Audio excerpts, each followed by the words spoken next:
How to put Instagram aesthetic blurry filter on photo from camera roll. First, open Instagram app.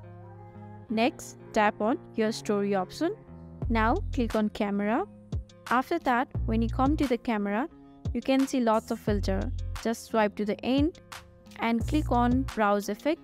Next, search for black and white blur.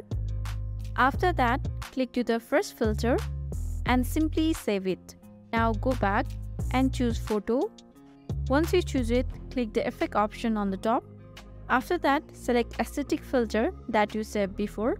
Now you can see the Instagram aesthetic filter is applied.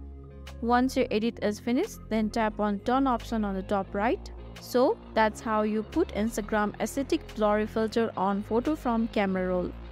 If you found this video helpful, then don't forget to hit the like button and subscribe us for more helpful tutorials. Thank you.